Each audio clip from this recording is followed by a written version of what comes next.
وعلى أهل بيته الطيبين الطاهرين ولعن الدائم على أعدائهم إلى قيام يوم الدين. رب اشرح لي صدري ويسر لي أمري واحلل عقدة من لساني يفقه قولي. بسم الله الرحمن الرحيم. اللهم كل وليك الحجة ابن الحسن صلواتك عليه وعلى آبائه في هذه الساعة وفي كل ساعة وليا وحافظا وقائدا وناصرا ودليلا وعينا حتى تسكنه أرضك طوعا وتمتعه فيها طويلا. اللهم عجل لوليك الفرج وجعلنا من انصاره وعوانه واتباعه وشیعته. ہماری گفتگو تقلید میں مسئلہ نمبر 2 کے ذیل میں چل رہی تھی، اور یہ بیان ہوا کہ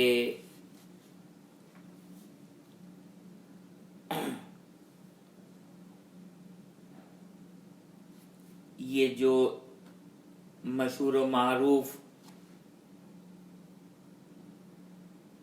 تقلید کی ایک کہاوت ہے کہ بغیر تقلید کے اعمال باطل ہیں، تو اس سے کیا مراد ہے؟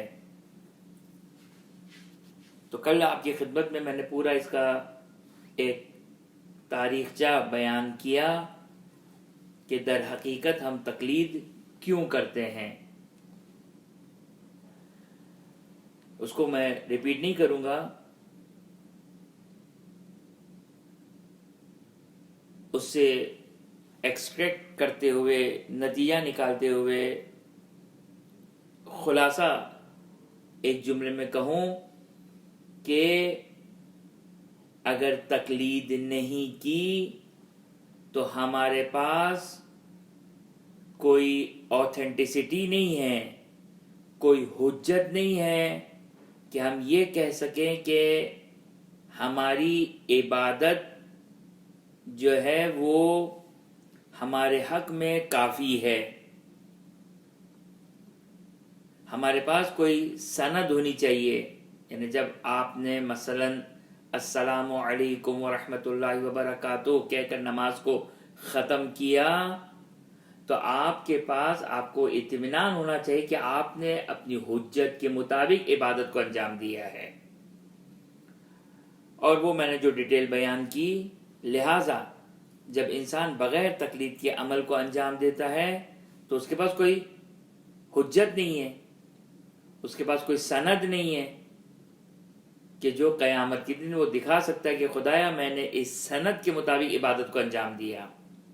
خو آپ کہیں کہ ہمارے پاس والدین کی سند ہے، مولوی صاحب کی سند ہے، ہمارے خاندان کے بزرگ کی سند ہے، تو ہو آر دیم، یہ کون ہے، کس نے ان کو سند دی؟ خب آپ کہیں کہ مجتہد بھی کون ہے؟ تو مجتہد کے لیے، چونکہ مجتہد اگر میرے والد اگر مجتہد عالم بن جائے تو کوئی مسئلہ نہیں ہے، پھر میں یہ کہہ سکتا ہوں کہ میں اپنے باپ کی تقلید کرتا ہوں. اگر میرے دادا اگر مثلا مجتہد عالم بن جائے تو میں کہہ سکتا ہوں کہ میں اپنے دادا کی تقلید کرتا ہوں. اگر میرا بھائی جو کہ وہ مجتہد عالم بن جائے تو میں کہہ سکتا ہوں کہ بھائی مجھے کسی مجتہد کی ضرورت نہیں، میں اپنے بھائی جو مجتہد عالم اس کی تقلید کرتا ہوں. تو مجتہد عالم ایک سند ہے. کیوں سند ہے؟ اب یہ ایک الگ تفصیلی بحث ہے کہ جو فی الحال ہمارے فقہی موضوع سے بہت زیادہ ریلیٹ نہیں کرتا. 2 جملے میں بیان کر دوں، کیونکہ لاجک، عقل یہ کہتی ہے کہ چونکہ ہر شخص، جیسا کہ کل بیان کیا میں نے کہ ہر شخص حوض علمیہ میں جا کر قرآن و حدیث کو کے ذریعے سے حکم خدا نہیں نکال سکتا ہے، تو اب لاجک یہ کہتی ہے کہ کسی ایسے شخص کو فالو کروں جو مثلا یہ جس کے اندر کوالٹیز ہو، جس کے اندر یہ کوالٹیز ہو، اور میں جو حکم خدا قرآن و حدیث سے مجھے نکال کر دے رہا ہو، اور آج زمین پر اس سے زیادہ کوئی ایکسپرٹ نہ ہو، جس کو فقہ کی اصطلاح میں کیا کہتے ہیں؟ اعلم، کہ جس کی وضاحت آگے مزید آئے گی، جس کو فقہ کی اصطلاح میں کہتے ہیں اعلم، کہ روئے زمین پر اس سے زیادہ کوئی حکم خدا قرآن و حدیث سے نکالنے میں ایکسپرٹ نہیں ہے۔ یہ انسان کی عقل یہ کہتی ہے کہ جب مجھ پر جبرائیل نازل نہیں ہوتے، جب میرے پاس امام سلام اللہ علیہ کا واٹس ایپ نمبر نہیں ہے، فار ایگزامپل، جب میں خود قرآن و حدیث سے حکم خدا نکالنے کی صلاحیت نہیں رکھتا ہوں، اور نہ اتنا میرے پاس ٹائم ہے نہ صلاحیت ہے، تو اب مجھے نماز پڑھنی یا نہیں پڑھنی، روزہ رکھنا یا نہیں رکھنا؟ لہٰذا جو ہے وہ عقل یہ کہتی ہے کہ میں ایک ایسے شخص کو فالو کروں کہ جو مجھے حکم خدا قرآن و حدیث سے نکال کر دے۔ اور یہ ایک ایسا طریقہ ہے کہ جو ائمہ اطہار علیہ السلام کے دور میں بھی تھا، کہ کوفے میں امام کا ایک نمائندہ تھا جس کا نام محمد بن مسلم، قوم میں ایک شخص جس کا نام زکریا ابن آدم۔ تو امام کے مختلف علاقوں میں ایسے افراد تھے جو امام سے حدیثوں کو سنتے تھے، اور وہ اپنے زمانے کے فقیہ اور مجتہد تھے، اور وہ امام کے شیعوں کو حکم خدا بیان کیا کرتے تھے۔ تو یہ ایک لاجیکل چیز ہے۔ لہٰذا اب جب میں عبادت انجام دوں، خوب توجہ کریں یہ جملہ، جب میں عبادت انجام دوں تو میرے پاس سند ہونی چاہیے کہ میں کس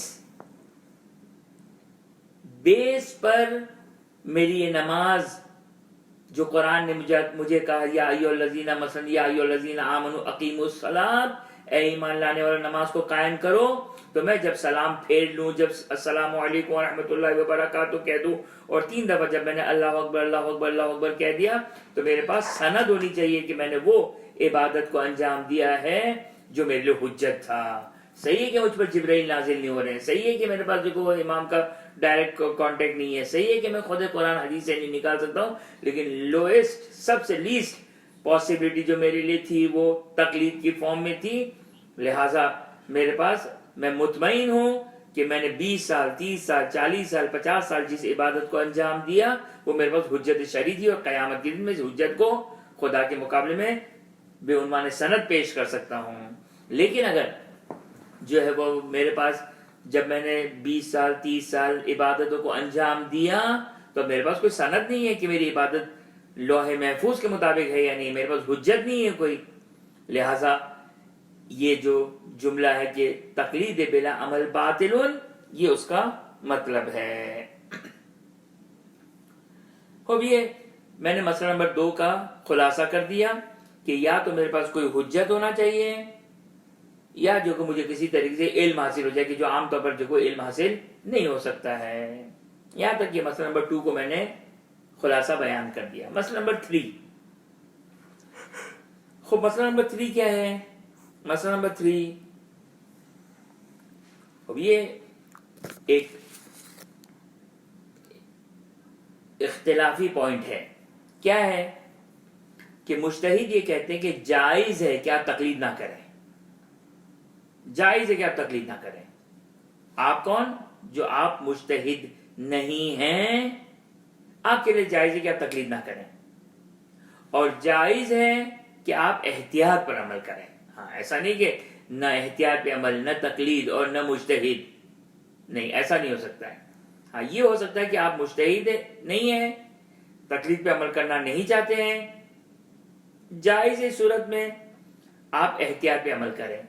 ممکن آپ سوال کریں، اب یہ کون سے بولنے والی بات تھی، یہ کون سے بتانے والی بات تھی کہ یہ کہنا کہ جائز ہے کہ احتیاط کریں؟ ہاں، کیوں؟ اس لیے کہ ایک درس، ایک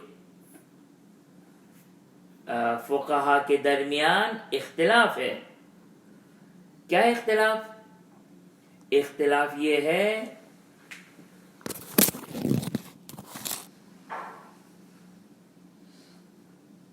اختلاف یہ ہے کہ کیا احتیاط کرنا جائز ہے یا جائز نہیں ہے. احتیاط کرنا جائز ہے یا جائز نہیں ہے. اگزامپل دیتا ہوں کہ مثال کے طور پر آپ کسی کے گھر مہمان بن کر گئے. اب آپ کو فجر کی نماز پڑھنی ہے. آپ کو قبلہ نہیں معلوم ہے. قبلہ آیا ایسٹ پر ہے, ویسٹ پر ہے, نارتھ پر ہے, ساؤتھ پر ہے, آپ کو نہیں معلوم ہے. آپ نے کہا کہ ابھی کون صاحب خانہ کو, میزبان کو اٹھائے, جگائے, اس کی نیند کو خراب کرے. آپ اول وقت میں نماز پڑھ کے سونا چاہتے ہیں. تو آپ کیا کریں؟ آپ نے کہا کہ میں چاروں طرف رک کر کے نماز پڑھ لیتا ہوں. فار ایگزامپل مثال دے رہا ہوں, میں چاروں طرف رک کر کے نماز پڑھ لیتا ہوں. تو یہ کیا ہے؟ یہ احتیاط. جبکہ آپ میزبان کو جگا سکتے تھے یا انتظار کر سکتے تھے کہ وہ آخر وقت میں اٹھے گا اور نماز پڑھے گا تو میں اس سے پوچھ لوں گا. تو سوال, کیا جائز ہے بغیر معلوم کیے ہوئے آپ احتیاط کرتے ہوئے 4 نمازیں فجر پڑھ لیں؟ مثلا اب فجر کی کہا آپ نے 2 رکعت نماز ہے, یا ایسی سینکڑوں مثالیں ہیں, ایسی سینکڑوں مثالیں. کیسی سینکڑوں مثالیں کہ مثال کے طور پر آپ کے پاس 2 لباس ہیں. فجر کی نماز پڑھنی ہے, آپ کے پاس 2 لباس ہیں. اب آپ کو نہیں معلوم کہ یہ والا لباس نجس ہے یا یہ والا لباس نجس ہے. صحیح. آپ نے فجر کی 2 رکعت نماز تو ہے. اب بیگم کو اٹھا کر کون پوچھے؟ دونوں لباس میں احتیاطاً اس میں بھی فجر کی نماز پڑھ لیتا ہوں, اس میں بھی فجر کی نماز پڑھ لیتا ہوں. تو یہ احتیاط پہ عمل عمل کیا آپ نے. صحیح, یہ احتیاط پہ عمل کیا, توجہ کیا آپ نے. تو اب سوال, آیا یہ احتیاط جائز ہے یا جائز نہیں ہے؟ اور موجودہ مراجعین شیخ مرتضی انصاری کے بعد سے جتنے فقہا آئے 200 سال میں, جتنے فقہا آئے, ان سب کا کوئی مذائقہ نہیں ہے, کوئی حرج نہیں ہے. آپ احتیاط پہ عمل کرنا چاہتے ہیں, احتیاط پہ عمل کریں, کوئی مذائقہ نہیں ہے. لیکن قدیم علماء میں بعض علماء قائل تھے اس بات کے کہ نہیں, اگر آپ یقین حاصل کر سکتے ہیں, حجت کو قائم کر سکتے ہیں, تو پھر اس صورت میں آپ احتیاط پہ عمل نہیں کر سکتے ہیں. آپ کے لیے ضروری کہ حجت قائم کریں, حجت کے پیچھے جائیں, حجت کے تھرو آپ معلوم کریں, یا آپ یقین حاصل کر سکتے ہیں جا کے کسی سے سوال کریں. اما آپ یہ کہیں کہ جو ہے وہ میں احتیاط پہ عمل کرتا ہوں. قدیم علماء کہتے تھے نہیں, یہ جائز نہیں ہے. ہاں, اگر پاسبل نہ ہو علم حاصل کرنا اور حجت حاصل کرنا تو پھر تو مجبوری ہے, پھر تو احتیاط پہ عمل کرنا ہی ہے. لیکن اگر پاسبل ہو تو قدیم فقہا یہ کہتے تھے کہ نہیں, جائز نہیں ہے. لہذا اب یہ مسئلہ کیا ہو گیا؟ یہ مسئلہ تقلیدی مسئلہ ہے. آیا میرا مرجع مثلا آ گئے سیستانی, میرا مرجع مثلا آ گئے خوئی, آیا یہ ایسا تو نہیں کہ قدیم علماء کی طرح وہ بھی قائل ہوں کہ احتیاط کرنا جائز نہیں جب آپ علم حاصل کر سکتے, حجت حاصل کر سکتے ہیں. تو آگے سیستانی نے بھی فرمایا, آگے خوئی نے بھی فرمایا کہ مجتہد کا فتویٰ آپ کے لیے حجت ہے. آپ چاہیں تو تقلید نہ کریں, حجت پہ عمل نہ کریں, اور چھوڑ کر آپ دیکھو احتیاط پہ عمل کریں, کوئی مذائقہ نہیں ہے, کوئی مذائقہ نہیں ہے. لہٰذا اب ہر جگہ پر آپ کو آگے سیستانی نے پرمیشن دے دی, آگے یہ خوئی نے پرمیشن دے دی. کیا پرمیشن دے دی؟ کہ اگر آپ بغیر سوال کیے ہوئے, حتیٰ اپنی نارمل لائف میں بھی ہوتا ہے انسان کی زندگی میں, اب کون توضیح مسائل کھولے کہ مجھے وضو کرنا ہے یا تیمم کرنا ہے. آپ نے کہا کہ چھوڑو, ابھی میں اس کو کتاب وضو جبیرہ کو کھولوں, اس کے 20-25 مسائل کو دیکھوں, 1 منٹ میں جو وضو کر لوں گا, آدھی منٹ میں تیمم کر لوں گا, کیا ضرورت ہے؟ میں جائز ہے, بالکل جائز ہے. یا آپ مثال کے طور کسی ٹریولنگ پہ گئے, آپ کو شک ہو کہ مجھے قصر نماز پڑھنی ہے, تمام نماز پڑھنی ہے. آپ نے کہا بھی واٹس اپ کروں مولانا, یا اویلیبل ہوں گے یا نہیں ہوں گے, یا واٹس اپ نمبر نہیں کسی مولانا کا, سمپل آپ نے نماز قصر بھی پڑھ لی احتیاط کی نیت سے اور تمام بھی پڑھ لی. تو یہ احتیاط آگے سیستانی آخوئی اور تقریباً موجودہ مراجع تقریباً اب یہ بظاہر جتنے ہیں، کیونکہ شیخ مرتضی انصاری کے بعد میرا نہیں خیال کہ کسی نے اس کو قبول نہ کیا ہو، شیخ مرتضی انصاری کی باتوں کو اور ان کی دلیلوں کو علی ای حال. لہذا فرماتے ہیں کہ جائز ہے احتیاط پہ عمل کرنا. اب احتیاط کی دو قسمیں ہیں، احتیاط کی دو قسمیں ہیں. ایک دفعہ احتیاط میں یہ ہوتا ہے کہ آپ کو ریپیٹیشن کرنی ہوتی ہے، تکرار کرنی ہوتی ہے، جیسے ابھی میں نے ایگزامپلز دی. ایک دفعہ احتیاط کا تقاضا یہ کہ آپ ریپیٹ کریں، تکرار کریں، اور ایک دفعہ احتیاط تکرار کرنے میں نہیں ہے. پھر کیسے احتیاط ہے اس کی ایگزامپل دے دیتا ہوں میں. ابھی تو یہ جو میں نے مثال دی قصر اور تمام کی، وضو اور جبیرہ کی، تو یہ طہارتوں کی آپ نے تکرار کی. یہ آپ کو شک ہو گیا کہ آیا اقامت واجب ہے یا واجب نہیں ہے. اچھا ہمارے یہاں تو اقامت اصلا ہم سمجھتے ہیں کہ بہت مستحب ہے، یہ نہیں. بعض علماء بعض فقہا اقامت کے وجوب کے قائل تھے. لہذا علماء کہتے ہیں کہ اقامت صحیح ہے کہ موجودہ مراجع کے نزدیک اقامت واجب نہیں ہے، لیکن بہرحال انسان احتیاط کرے، اقامت کو عام مستحبات کی طرح چھوڑنا دے. یہ عام مستحب کی طرح نہیں ہے، بلکہ اس میں وجوب کا شائبہ ہے، وجوب کا ڈاؤٹ ہے اقامت میں. اب آپ کو نہیں معلوم ہے، آپ نے مثال کے کسی قدیم علماء کی رسالہ پڑھے، اس میں لکھا تھا کہ اقامہ واجب ہے. آپ کو نہیں معلوم کہ آپ کا فقیہ آ گیا، کوئی آ گیا، سیسا نہیں آیا، اقامت کو واجب کہتے یا نہیں کہتے. تو آپ کہتے ہیں میں اسباب احتیاط اقامت پڑھ لیتا ہوں. تو فرماتے ہیں کوئی بھی اور آگے سیستانی بھی کہ جائز ہے احتیاط کرنا. اب چاہے احتیاط تکرار کی وجہ سے ہو، تکرار کر کے احتیاط کی جائے جیسے قصر و تمام، یا احتیاط کی جائے کہ آپ نے جو کہ وہ شک ہے کیا ہے اقامت واجب ہے یا واجب نہیں، آپ نے احتیاطاً پڑھ لی. یا مثال کے تو آپ کو شک ہے کہ آیا الحمد کے بعد دوسرا سورہ واجب ہے یا واجب نہیں ہے. آپ نے کون توضیح المسائل کھولے، یہ تو قطعاً معلوم ہے کہ تو سورہ پڑھنا حرام نہیں ہے، یہ تو معلوم ہے کہ سورہ پڑھنا حرام نہیں ہے، لیکن ڈاؤٹ ہے کہ شاید سورہ پڑھنا واجب ہے، شاید واجب نہ ہو. آپ نے کہا کہ احتیاطاً پڑھ لیتا ہوں، کوئی مذائقہ نہیں، پڑھنے میں کوئی حرج نہیں ہے. یہاں تک تو یہ بات انہوں نے مکمل کی. اس کے بعد جو نقطہ فرماتے ہیں یہ اہم نقطہ ہے. کیا فرماتے ہیں؟ فرماتے کہ ہاں یہ بات یاد رہے، احتیاط کو پہچاننا آسان کام نہیں ہے. ہاں بالخصوص احتیاط کمپلیٹلی آپ اپنی زندگی میں احتیاط لے کر آئیں، اس کے لیے کم از کم نزدیک میں فقیہ اور مجتہد ہونا ضروری ہے. کیونکہ اس کے جو کس طرح احتیاط کرنی ہے بعض اوقات انسان کو نہیں سمجھ میں آتا ہے. یہ میں نے 2-3 مثالیں دی ہیں، ایسی بہت ساری مثالیں ہیں کہ انسان اپنی زندگی میں جو وہ احتیاط کرتا ہے، انسان اپنی زندگی میں احتیاط کرتا ہے.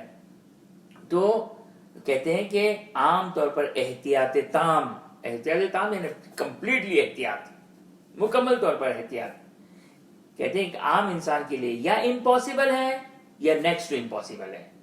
لہذا عام انسان کے لیے جو کہ وہ جو آخری راستہ بچ جاتا ہے، اچھی بات ہے انسان احتیاط کرے. یہاں پر ایک نقطہ بیان کر دوں کہ انشاءاللہ اس کی وضاحت بعد میں بیان کروں گا کہ بعض اوقات انسان وسواسی اور جو وہ شکی مزاج ہونے کی وجہ سے احتیاط کرتا ہے، وہ ایک الگ احتیاط ہے، اس کی بحث بعد میں آئے گی انشاءاللہ. ہم کتاب و طہارت میں اس کو ہم پڑھیں گے. وہ شریعت اس کو پسند نہیں کرتی ہے، اس احتیاط کو پسند نہیں کرتی ہے، صحیح نا، اس احتیاط کو انسان پسند نہیں کرتا ہے، شریعت پسند نہیں کرتی ہے.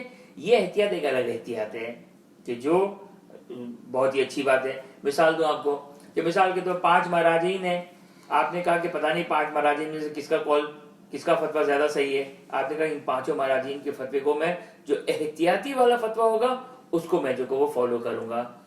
بہت اچھی بات ہے، لیکن انسان ایک فقیہ کی توضیح پڑھ لے یہی بہت ہے، اور وہ سمجھ میں آ جائے تو بہت ہی کچھ ہے کہ 5 فقیہ کی توضیح کو جو حاصل کریں.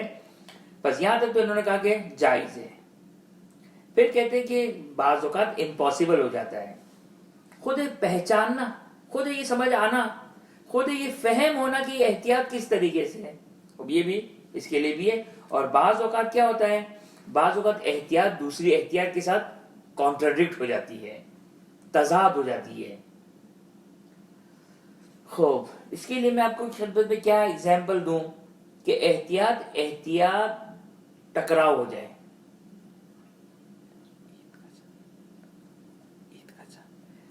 ہو یہ جو مثال ہے، یہ تو جو عام طور پر مثال دی جاتی ہے عید کے چاند کی، صحیح، عید کے چاند کی عام طور پر ایک مثال دی جاتی ہے.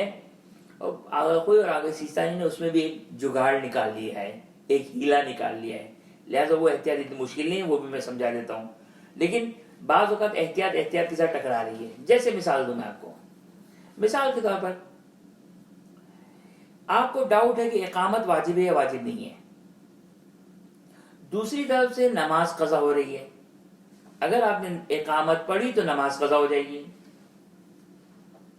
اب یہاں پر کس طریقے سے احتیاط کریں، کس طریقے سے احتیاط کریں؟ تو اب یہاں پر آپ کے پاس صرف یہ آپشن رہتا ہے کہ جائیں فقیہ سے دیکھیں آیا فقیہ نے اقامت کو اگر واجب نہیں قرار دیا ہے تو اب واجب اقامت کو چھوڑنا، اس لیے نماز قضا ہو جائے گی. اگر میں نے ابھی اقامت دے دی، ہوتا ہے بعض اوقات انسان آخر وقت نماز پڑھتا ہے اور پورے خضوع خشوع کے ساتھ نماز پڑھنے کی کوشش کرتا ہے آخر وقت میں. او بابا اب یہ خضوع خشوع کا وقت نہیں ہے، اب نماز کو بچانا ہے.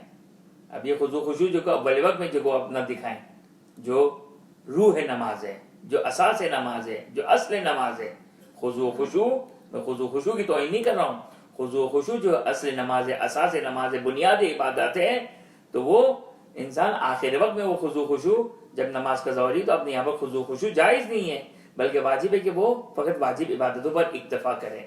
تو یہاں پر یہ احتیاط جو کہ بعض اوقات جو ہے وہ دوسری احتیاط کے ساتھ ٹکرا جاتی ہے، لہٰذا یہاں پر جو کوئی انسان پھنس جاتا ہے. تو وہاں پر جو کہ وہ پھر ضروری ہو جاتا ہے کہ انسان کسی فقیہ مجتہد کی طرف رجوع کرے، اس کے علاوہ اس کے پاس کوئی اور آپشن باقی نہیں رہتا ہے. یا جیسے مثال کے طور پر میں ایک مثال دے دیتا ہوں، چلیں اب جیسے یہ ایک ایگزامپل میرے ذہن میں بھی فوری ایک ایگزامپل آئی ہے. مثال کے طور پر ایک عورت ہے، ابھی ایک مثال دے رہا ہوں، شاید ممکن ہے آپ کو بھونڈی سی محسوس ہو، لیکن فقہی مثال ہی ہے. ایک عورت ہے، وہ مثال کے طور پر جو وہ خون دیکھتی ہے. اب اس کو نہیں معلوم ہے کیا ہے میری ذمہ داری غسل ہے. اب دیکھیے گا، یہ بہت ہی ایک سخت مثال دے رہا ہوں میں. اس کو نہیں معلوم میری ذمہ داری غسل ہے یا وضو ہے. تو آپ کا مسئلہ ہے کہ وہ غسل بھی کر لے وضو بھی کر لے. جی نہیں، ایک دوسری پرابلم بھی ہے یہاں پر. وہ پرابلم کیا ہے کہ طہارت کے بعد اس کو بس فاصلہ نہیں دینا ہے. طہارت کے بعد اس کو فاصلہ نہیں دینا ہے. اب اگر اس کی ذمہ داری غسل ہے اور اس نے بیچ میں وضو کر لیا تو فاصلہ دے دیا. اگر اس کی ذمہ داری وضو تھی اور اس سے پہلے وضو کیا اور پھر بعد میں غسل کیا تو فاصلہ دے دیا. اب وہ کیا کس طرح احتیاط کرے گی؟ کس طرح احتیاط کرے گی؟ اس کی احتیاط اس طریقے سے ہے کہ غسل کریں، نماز پڑھیں، وضو کریں، پھر نماز پڑھیں. تو جو کیا آپ نے تو یہ اب اگر ایسے وقت میں اگر نماز قضا ہو رہی ہو تو اب یہاں پر احتیاط بابا ایک نماز گلے پڑی ہوئی ہے، مشکل ہو گئی ہے، اس کا ٹائم نہیں بچ رہا ہے. تو اب وہ کیا کریں؟ اب جائے فقیہ سے معلوم کریں کیا ہے میری ذمہ داری غسل ہے یا وضو ہے. ہاں اگر تیمم کرنا ہے تو چلے تیمم کر لے معافی ذمے کی نیت سے کہ میرے ذمہ غسل ہے یا وضو ہے، تیمم کرتی ہوں معافی ذمے جو بھی میرے ذمے ہو تیمم کرتی ہوں کیونکہ نماز قضا ہو رہی ہے، اسے تیمم کرتی ہوں جا کے نماز پڑھ لیتی ہے تو صحیح ہو جائے گا. اور لیکن عام حالات میں جائز نہیں ہوگا کہ انسان اپنی نماز کو اتنی تاخیر کرے کہ وہ تیمم کی نوبت آ جائے. تو یہ صرف آپ کو سمجھانے کے لیے تھا کہ ایسی الا ماشاءاللہ مثالیں ہیں فقہ میں، الا ماشاءاللہ مثالیں ہیں کہ جہاں پر اصلاً بعض اوقات تو احتیاط جاننا ہی دشوار ہوتا ہے، احتیاط معلوم کرنا ہی دشوار ہوتا ہے. اور اگر معلوم بھی ہو جائے تو بعض اوقات جو کہ اس پر عمل کرنا احتیاط دوسری احتیاط کے ساتھ جو کہ وہ ایک احتیاط دوسری احتیاط کے ساتھ جو کہ ٹکراتی ہے، لہٰذا جو کہ وہ انسان احتیاط پہ عمل نہیں کر سکتا ہے. اب آئیے مسئلہ نمبر 4. خب یہ مسئلہ بھی بڑا انٹرسٹنگ مسئلہ ہے.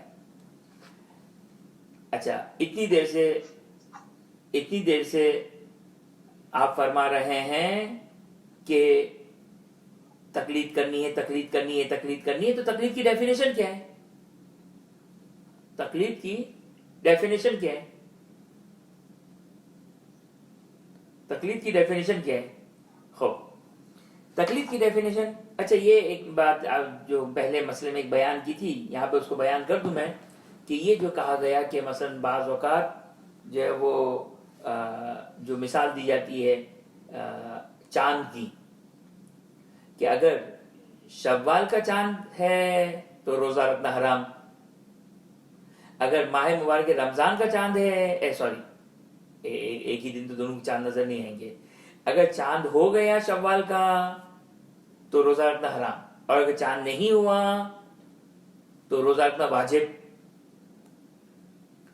اب دنیا میں کہیں چاند ہو گیا ہے، آخوئی کے لحاظ سے دنیا کا چاند کافی ہے، اب میرا فقی، میرا مجتہد دنیا کے چاند کو کافی مانتا ہے یا کافی نہیں مانتا ہے، تو اب کیا کرو، کس طرح احتیاط کروں؟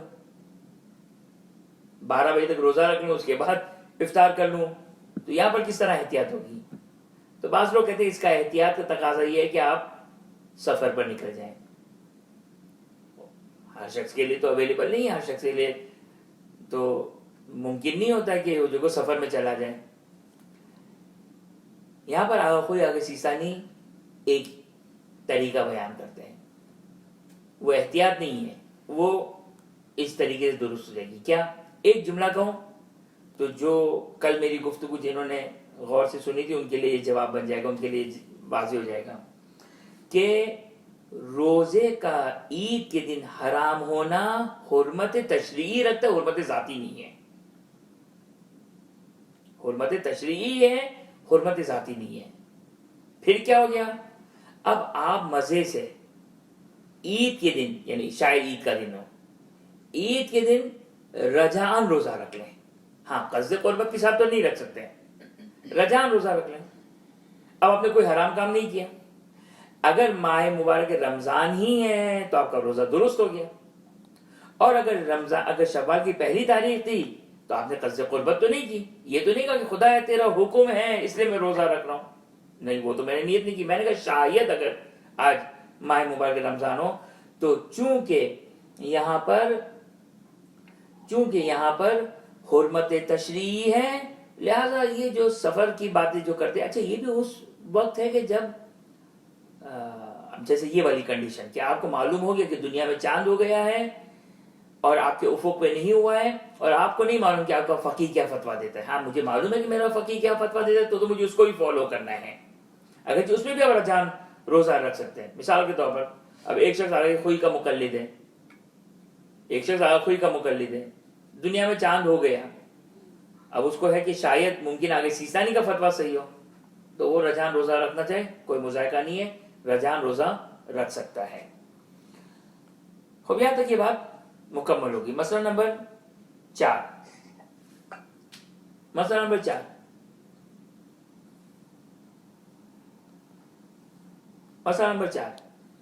کیا ہے مسئلہ نمبر 4؟ کہ تقلید کس کو کہتے ہیں، تقلید کی ڈیفینیشن کیا ہے؟ اور یہ ایک بہت ہی معرکۃ الآراء اور اختلافی مسئلہ ہے، اور اس کی امپلیمنٹیشن بھی بہت اچھی ہیں۔